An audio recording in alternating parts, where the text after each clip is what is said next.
where they were supporting Exercise Cold Response 2022.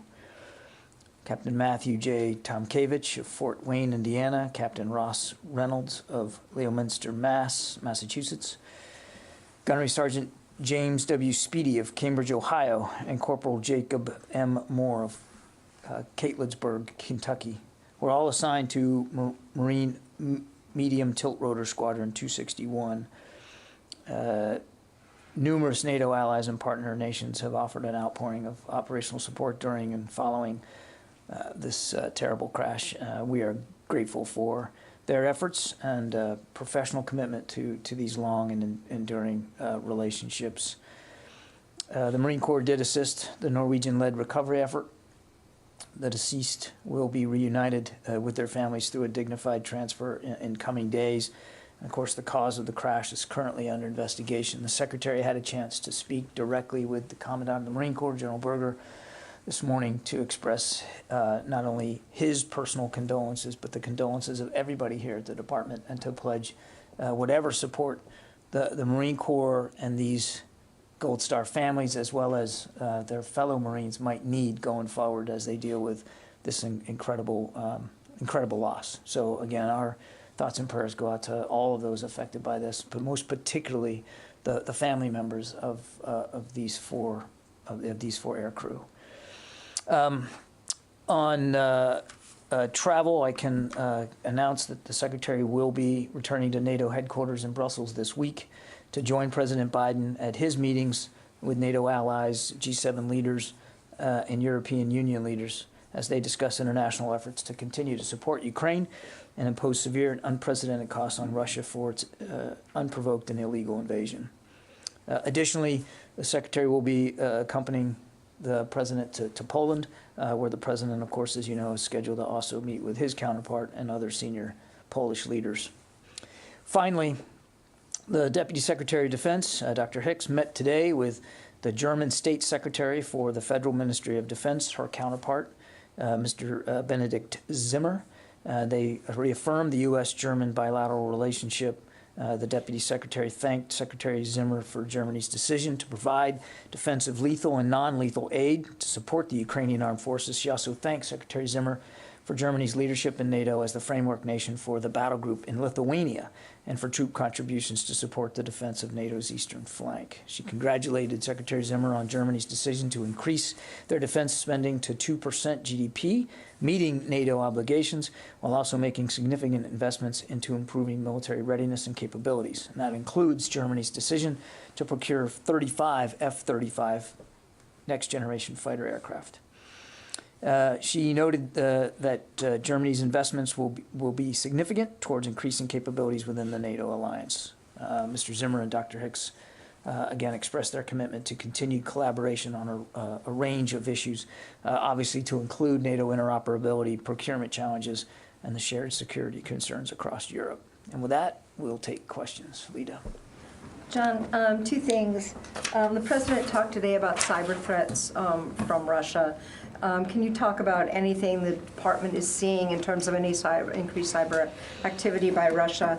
And then secondarily, there's been some discussion about Russia wanting to pull troops from places like Syria and other locations to go into Ukraine. What are you seeing sort of as of today in terms of any Russian troop movement at all?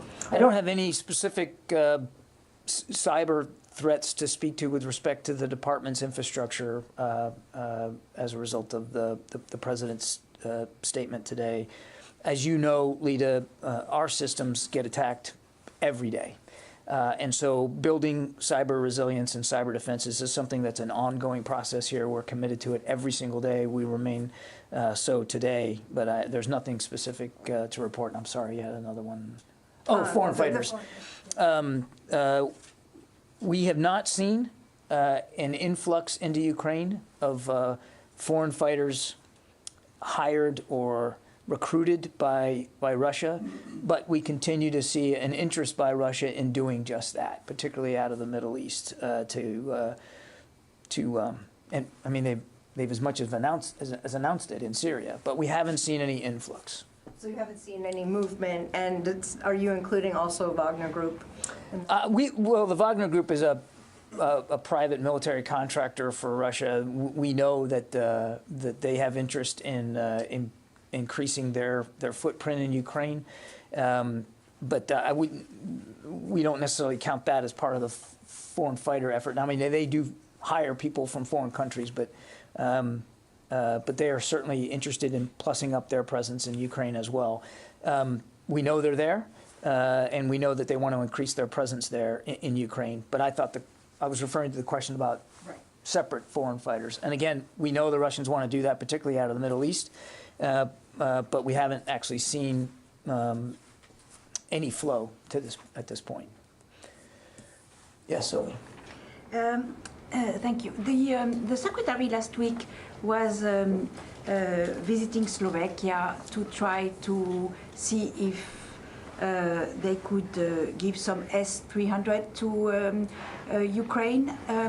Did you make any progress in finding some missile defense for Ukraine in the last few days? Well, I want to set one thing straight. He wasn't going to Slovakia to press them to give S-300 missile systems. We went to Slovakia because they're a key NATO ally, and they're obviously in a strategic location with respect to what's going on to Ukraine, and they have a great interest in making sure that because they are on NATO's eastern flank, that the United States and NATO writ large remains committed to protecting that eastern flank. That was not. It wasn't a shopping trip for the secretary. You heard the defense minister after their meeting talk about their willingness to perhaps consider that, and you heard the secretary say that he'd be willing to stay in discussions with Slovakia about what that could look like, and if and when, if and whether there ought to be some sort of offset capability provided to Slovakia. You saw even last week while we're on the trip that Germany announced that they were going to provide one Patriot battery to Slovakia. So these are ongoing discussions that we're having not only with that nation but many others about how to provide Ukraine the kinds of defensive capabilities, to include long-range air defense that we know that they're comfortable using, they're trained on, that they already have in their inventory, and whether that can be bolstered. So these are active consultations. I don't have any specific arrangements to speak to today that the United States is involved in, but we are obviously actively involved in those conversations going forward. How fast do you think you can provide such defense to Ukraine? You mean long range? Yes. Yeah. Well, again, we'd like to do it as fast as possible, but these are obviously sovereign decisions that other nations have to make. These are systems that they're employing for their own defense. And so they have to think through all the permutations about whether or not they can provide that and how fast they can. And if there's an offset, how fast can that offset be provided? I mean, there's a lot that goes in here. Obviously, we're all mindful of the clock and that Russia is intensifying their bombardment and long-range fires on cities and population centers throughout the country. So we're having these conversations literally actively every day at various levels, not just at the secretary's level, but at other levels here at the department. Yeah. John, on Saudi Arabia is in a tough situation currently as their oil facilities are being targeted by missiles. We heard that the United States provided Patriot batteries just recently to Saudi Arabia. Can you please walk us through the new deployment? Can you confirm this new deployment? No, I'm not going to. I can't confirm that deployment. As we've talked about many times, we're committed to helping Saudi Arabia defend itself against very real threats to their territory and to their people coming out of Yemen. We're in constant discussions with the Saudis about this threat environment, and always looking for ways to continue to help them defend themselves. But I've got nothing to say with respect to that press report. Yeah. Hi, John. A defense official earlier today talked about how Russia has been escalating the air war and is launching as many as 300 sorties a day now in the last 24 hours.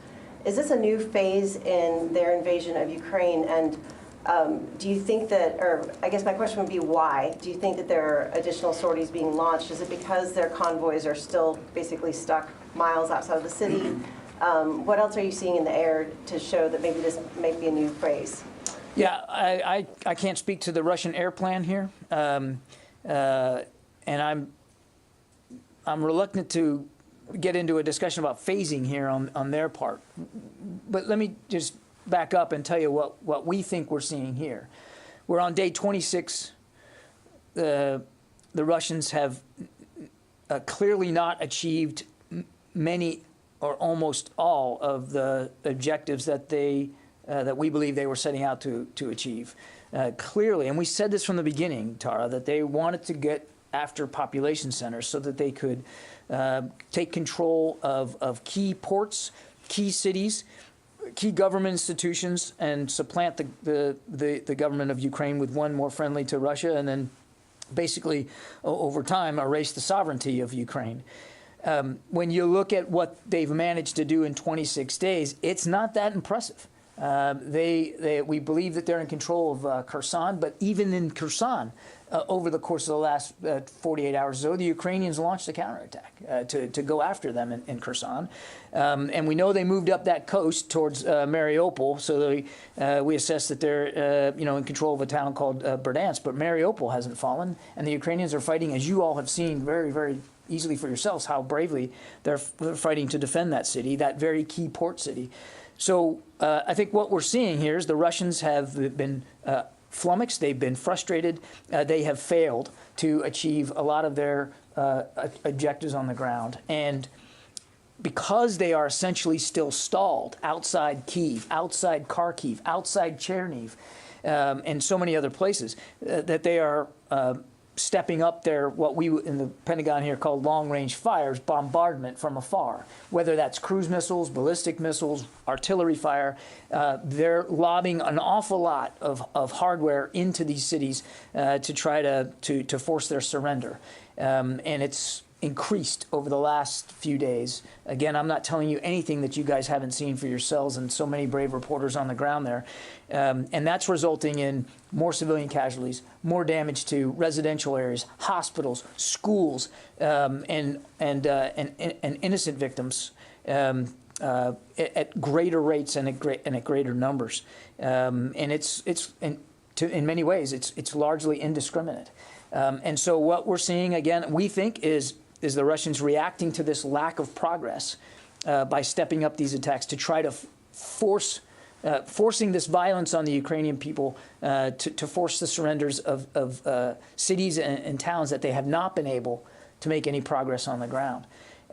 So again, I'd be loath to call it a phase, a new phase, but clearly they have stepped up this particular tactic. Tom? Along those lines of ports and long-range fires, what are you seeing in Odessa? There have been some strikes from the sea, and also we understand there are about a dozen Russian ships in the North Black Sea. Can you give us a sense of the breakdown of those ships? How many are LSTs? How many might be used for some sort of an amphibious landing? Yeah, again, I'm going to be careful here not to be spokesman for the Russian Navy, but we have seen increased naval activity in the northern Black Sea. We have indications that some of the bombardment around Odessa is coming from the sea, from surface combatants. I couldn't tell you exactly what munitions and how many and what they're hitting, but we just see those indications that they have increased their activity in the northern Black Sea. That's not something that we had observed over the last few days. Clearly, we're observing that now. It's difficult to know, Tom, what this indicates. Is it the prelude to an assault on Odessa? Is it a diversionary tactic to sort of hold and fix Ukrainian troops in the south so that they can't come to the relief of their comrades in Mariupol or in Kyiv? It's difficult to know. All we can do is tell you what we're seeing, and we're seeing some of that increased naval activity. As for the breakdown of ships, again, our knowledge is imperfect. The best I could do is tell you that it's a mix of surface combatants and amphibious ships, the kinds of ships that you would use to put naval infantry, or in our case, the Marines, ashore. In ballpark, the number of people on these ships? Don't know. Couldn't begin to guess that. Just don't know, Dan. Could you give us a little idea of how the Russians are using their aircraft? Are they, when Russian troops are pinned down, do they come in and provide close air support, or is this sort of from a distance, even from outside Ukrainian airspace? And then also, in Mariupol, if you could just give us an idea of where things stand at the moment between the Russians and the Ukrainian forces. I'm probably going to forget both questions, so let me start with Mariupol and remind me if I forget on the other one. But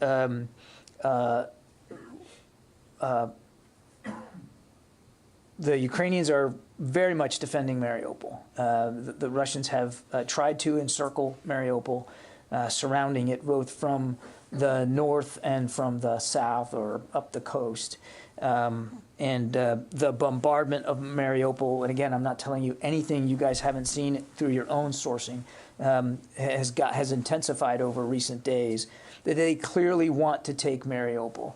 And if you just look at a map, Dan, you can understand why that is. It's a key port city there in the Sea of Azov. It's a link between the Donbass area and Crimea. And it could also be used if they want to squeeze off eastern Ukraine and to try to prevent Ukrainian armed forces from their own flexibility and maneuverability. You can see why Mariupol might be of interest, but the Ukrainians are defending it bravely and have been able to stymie the Russians' efforts to take it. On the aviation question, see, I didn't forget. Again, I want to be careful not to speak for a Russian air plan that we don't own, and we don't have perfect visibility in it. I would say a couple of things. We still assess that the airspace over Ukraine is contested, that the Russians have not achieved air superiority. They still have significant surface-to-air missile coverage over much of Ukraine. That is true. A lot of that comes from systems that are outside the country. I would say the Ukrainians have been extraordinarily effective at preventing the Russians from achieving air superiority by the agility and the nimble way in which they are marshaling their own air defense resources. And that includes everything from aircraft to surface air missile systems, both short range and long range. And that's why, to Sylvie's question, we're continuing to not only provide short range air defense systems to them ourselves, but to work with allies and partners to provide longer range air defense systems. I really don't want to talk about how many flights either Air Force is flying. Again, we don't have perfect visibility and knowledge in that. I would tell you that certainly not all of the air-launched cruise missile strikes that the Russians are perpetrating are coming from inside Ukrainian airspace. They don't need to. They can launch air assaults from outside the country as well, and we've seen them do that. But again, the Ukrainians have worked really creatively in the last 26 days to prevent the Russians from absolutely dominating the skies. David. Of those 1,100 Russian missiles, have the Ukrainians been able to intercept any of them? Yeah, first of all, I can't confirm the number, and I think they have certainly, I would just put it this way, David, they've used their air defense very effectively, but I couldn't give you an accurate count of exactly how many that they've been able to strike and prevent. But they have intercepted. I think I'm just going to leave it at that. Yeah. We've been talking a lot about the resilience of the Ukrainian forces. Are we seeing them shift into having the upper hand here? And how are those weapon shipments helping? And could this potentially turn the course of the war? I don't want to get predictive here about what's going to happen and when. I would just say that we remain committed to helping Ukraine defend itself. That means helping them get the systems that they're trained on and are competent in to defend not only their actual ground, but also the airspace over that ground. And they have done a very good job of that. So we're going to keep doing that as much and as fast as we can. The president just signed another $800 million drawdown package that we are actively now filling out, and hopefully shipments will be arriving very, very soon. But their combat power seems to be a 50-50. Are they pulling ahead in terms of, any success or You know, again, I want to be careful not to get into a qualitative assessment here of who's winning on any given day. It depends on where you are. I mean, one of the brilliant things that Ukrainians have done is be thoughtful about where they're defending and with what and when to be there. And that is what has stymied the Russian advance. I mean, we're at day 26, and they're still well outside Kyiv. They haven't taken Kharkiv. They haven't taken Cherniv. They haven't taken Mariupol. And we're seeing them react to this frustration by ever more bombardment. And so I really don't think it's a useful exercise on a daily basis to say, you know, who's up and who's down. The point is that the Ukrainians are actively and very effectively defending their territory and their people. Now, that doesn't mean they can defend against every single bomb and every single missile. Clearly, you've seen the pictures for yourselves, the damage that the Russians are doing across the eastern part of the country. It's significant, and they are killing thousands of people in the process of it. But the Ukrainians, with what they have, they're being very smart about marshaling their resources and effectively defending. And also, you know, again, we need to be careful how much information we're putting out there too. We have to be observant of the Ukrainians' ability to defend themselves, and that doesn't mean that we, the United States, are actively putting information out there that could work to their detriment. Yeah, over here, Travis. Thanks, John. It looks like the last time DoD publicly reported its COVID case numbers was March 11th. I'm just wondering if you're going to continue reporting those numbers, or if there was a decision to kind of ease back on that reporting. And secondly, could you just kind of characterize where the department is as far as the pandemic now? And finally, do you have any idea when we might go back to normal seating here in the Look, I'm all for the normal seating, and we'll get you back there. As you know, we've increased the numbers here just recently. We're still in a heightened health condition here at the Pentagon, so we're still trying to observe a measure of social distancing here in the briefing room. But look, I'd love nothing better than to get back to normal and off of calling people on the phone. And we'll do that, believe me, as soon as I can. But as for the COVID cases, there's been no decision not to report or to slim down the flow of information. I can tell you that as of the 11th, I mean, we've had, and that's our last update, and I think it's out there publicly. We've had more than 608,000 cases. We've had just over 680 total DoD deaths. That includes military, civilians, dependents, and contractors. As of the 16th of March, we're still working to get shots in arms. We've administered more than 7 million shots in arms. I can give you the breakdown of all the services here as of 16 March. I won't give you the numbers, but we can certainly do that after the briefing. But active duty personnel with at least one dose administered now is at 97.7%. Active duty personnel that are fully vaccinated stands at 92.15%.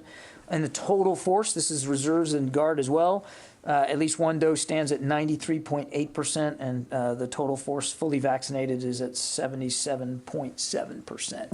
So, I mean, we're still working on this very, very hard. And again, there's been no decision not to share that information. Is there a feeling that we've made it through the worst, and like how much caution is there for the potential of another wave? Yeah, nobody's doing any spiking of any footballs here. We know this pandemic is still ongoing, that the virus is still dangerous and deadly, because we still are reporting, it's much smaller numbers, but we're still experiencing deaths because of COVID. So we're watching this every single day, and we're not afraid to make adjustments. You know, just recently we relaxed a little bit. None of you are masked today, and we put more seats in the briefing room, but it wasn't long ago when we asked you to be masked in here, and we only had like 8 seats in here. So we're going to keep adjusting as things change. Obviously, we all share everybody's desire to get back to normal and to get to a post-pandemic life, but we have to keep taking it seriously. Yeah, in the back there. Hey, John, good afternoon. We know through the readouts that came out Friday that both President Biden as well as China's president spoke a lot about Taiwan during their call. I'm just curious, since the invasion by Russia, have you seen any change in China's military posture towards Taiwan? And also, I don't know if you saw over the weekend, the Chinese ambassador to the U.S. said that China could be part of the solution, not the problem, to what's going on overseas. I'm just curious, have you seen any efforts on their part to do just that, to be part of the solution? No changes specifically with respect to Taiwan to speak to. Obviously, nothing's changed about our one China policy, and our efforts and our intention to continue to help Taiwan with its self-defense needs.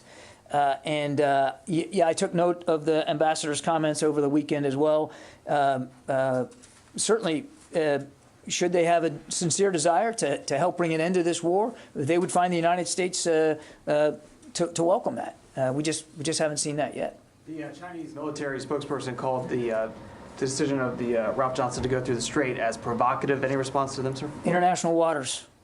Freedom of navigation doesn't just exist for whales and icebergs, and those are international waters. We're going to continue to fly, sail, and operate where international law allows us to do that. Yeah, Tom. Hi, John. Thanks for doing this. I have a follow-up to Lita's question and a separate one. When she asked about the foreign fighters, you said twice, we have not seen an influx into Ukraine. I just want to be accurate about this. Influx tends to mean large numbers going in. Are you saying you're not seeing large numbers, or are you saying you haven't seen any indication? We have not seen any indications that that foreign fighters outside of private military contractors have flowed into Ukraine. Okay, thanks for that. And Tom, I want to be very clear with all of you. There's a limit to our knowledge here, right? So can I definitively tell you that by onesies and twosies nobody's going? I can't. We don't have that level of granularity. But I'm saying we just haven't seen any indications of it. That, but I just want to make it clear, because as time goes on, things might change, and our knowledge is, we'll be as transparent as we can about what we know, but we're not going to know everything. I appreciate that. My second question is, there have been reports over the weekend that the Russians are now planning to use some landmines in and around the major cities of Ukraine. I'm not asking you to verify that or substantiate that. My question, it focuses on the use of landmines in a conflict like this. What impact will that have on the Pentagon's ongoing review of its landmine policy? I don't know that that would have any effect on our own review of our policy. I need to get to some, but obviously, again, I'm not verifying the reports. But I know you didn't, Tom. But if true, it's just another example of the degree to which the Russians are willing to sacrifice innocent lives for a completely unprovoked war of choice here. Phil Stewart. Hi, thanks. I was just hoping you could revisit this idea of targeting civilians in Ukraine. And given all the images that have gone out there now about apartment buildings and churches and other structures that have been targeted, theater in Mariupol, is it the U.S. assessment at this point that targeting civilians is part of the strategy by Russia in this war? Thanks. Again, Phil, without perfect knowledge of what the Russians their plans, we continue to see indiscriminate attacks on civilians, which we believe, in many cases, is intentional. Again, I can't.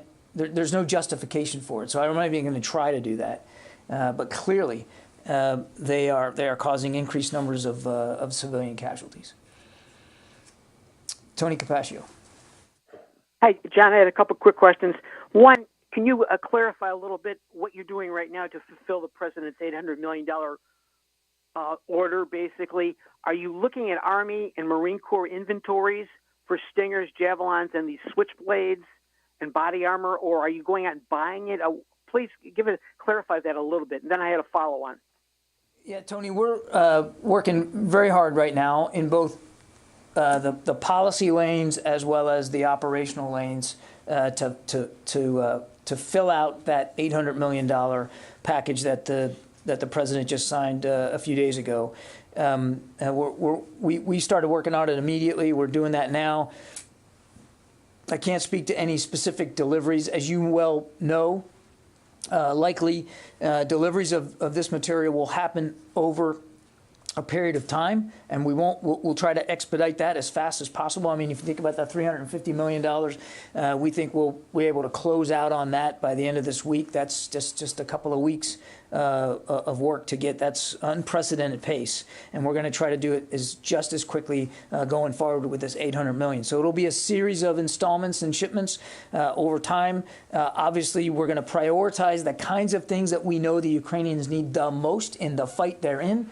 And just like we did with the $350 million, so it won't just be a random rack and stack. We're going to try to get them the things they need as fast as possible and make sure it's the right things. I can't give you delivery dates on Stingers or Javelins or UAVs or body armor. Again, we're working that right now. We're in close consultation with not only the services but the combatant commands to try to fill this out.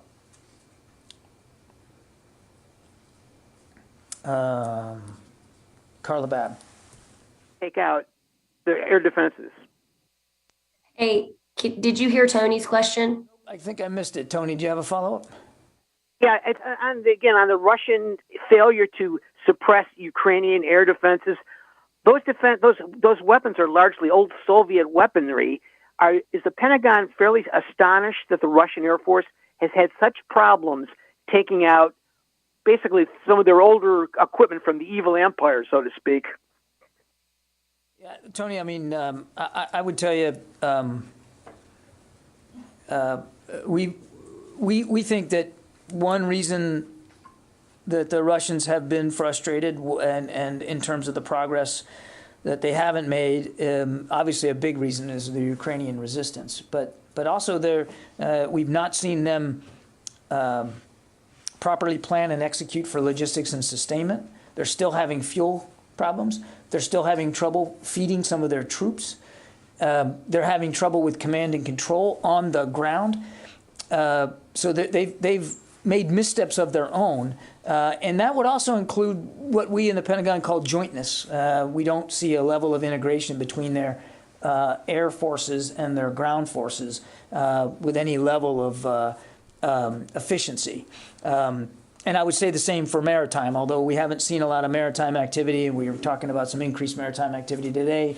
It appears as if a lot of these operations are being conducted in silos, not necessarily integrated across the force. Carla? Hey, thanks. Sorry. Really quickly, just to follow up on your comments to Phil, you just said that you saw indiscriminate attacks on civilians, which the U.S. believes is intentional. Well, there'll be further repercussions to Russians in addition to sanctioning them and supplying the Ukrainians after Russia invaded Ukraine. Will this new, intentional attacking of civilians come with additional repercussions to the Russians? That's question number one. And sorry for my lost voice. Question number two, is the S-300 in Ukraine? And then question number three, has the U.S. been discussing with Turkey about sending an S-400 to Ukraine? All right, on repercussions, I'm not going to get ahead of where things are. We certainly see clear evidence that Russian forces are committing war crimes. And we are helping with the collecting of evidence of that. But there's investigative processes that are going to go on, and we're going to let that happen. We're going to contribute to that investigative process. As for what would come out of that, that's not a decision that the Pentagon leadership would make. I'm not going to talk about specific systems that are in Ukraine, and I think you guys can understand why we wouldn't do that. The operational security matters to the Ukrainians right now. They're fighting for their country. And the Pentagon is not going to be detailing publicly the tools with which they are doing that. So I'm not going to talk about specific systems one way or the other. Mike Brest. Thanks for taking my question. The conversation about Ukraine's biolabs really began during Undersecretary Nuland's testimony on the Hill. And during her testimony, she mentioned that the U.S. was concerned that Russia could target these labs. Has the Pentagon seen any evidence of that?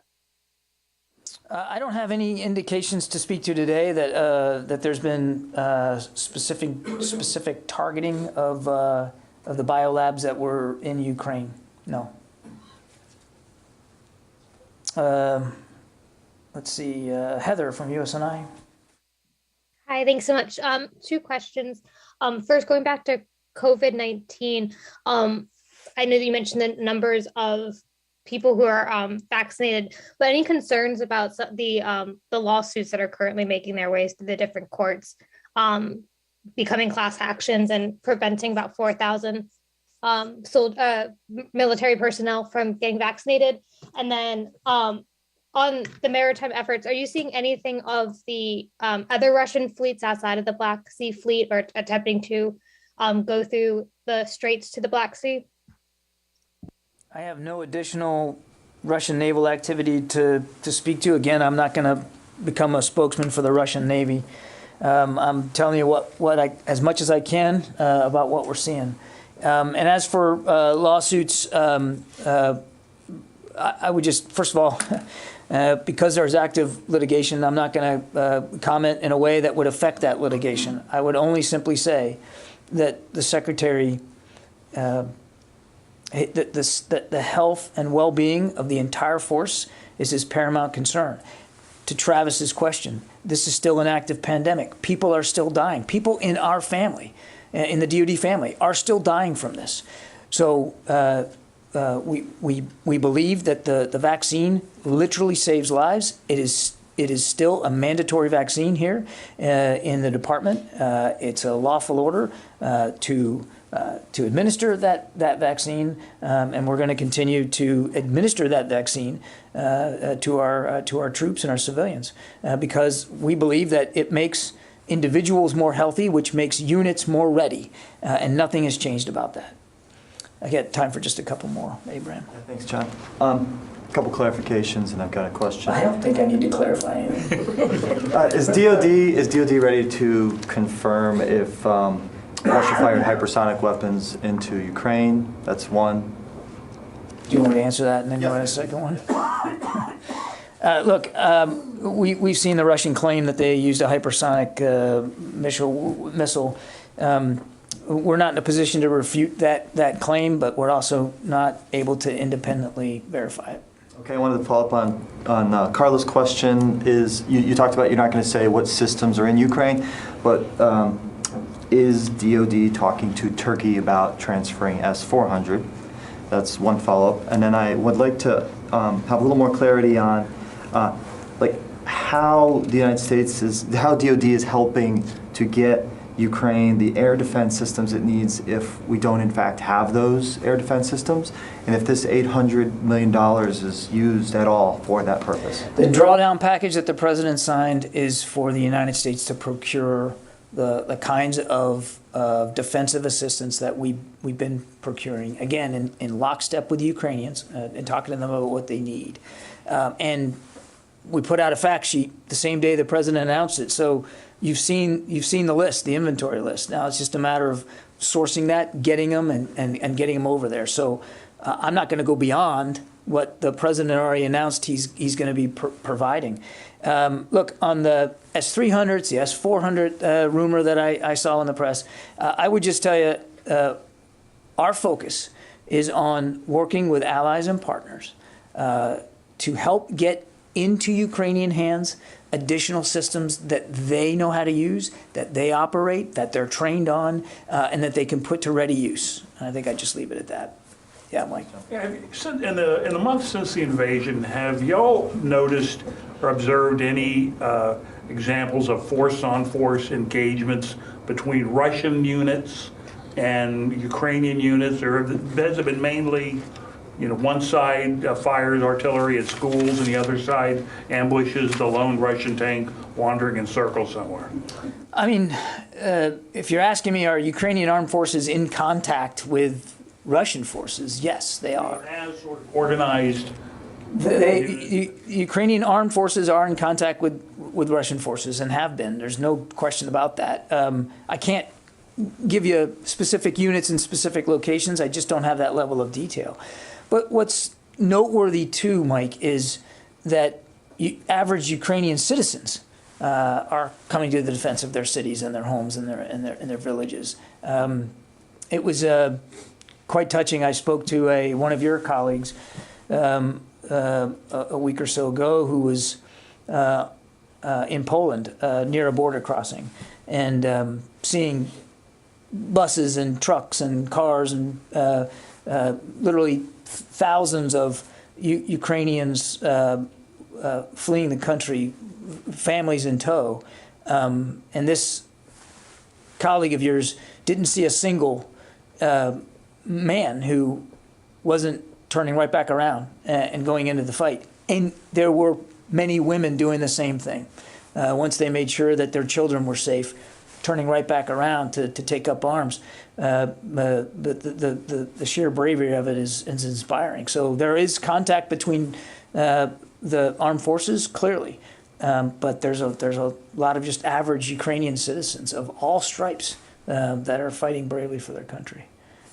Yes. Thank you. There's been some reporting that Russia is planning to possibly locate nuclear weapons in Belarus. Have you seen any indication of that, or? No. And if they were to do that, would you consider it an escalation? Not going to speculate. Thank you, John. Poland has stated that it plans to submit a proposal for a NATO peacekeeping mission in Ukraine. Does U.S. support that? This is the first thing. The other thing, what's your position if these troops included NATO troops without U.S. troops being involved? Can you say the second question again? And what's your position if these troops included NATO troops without U.S. troops being involved? Yeah. Look, I'm aware that Poland was going to make this proposal today. I think that's a discussion for NATO leaders to talk about later in the week. I'm not going to get ahead of that.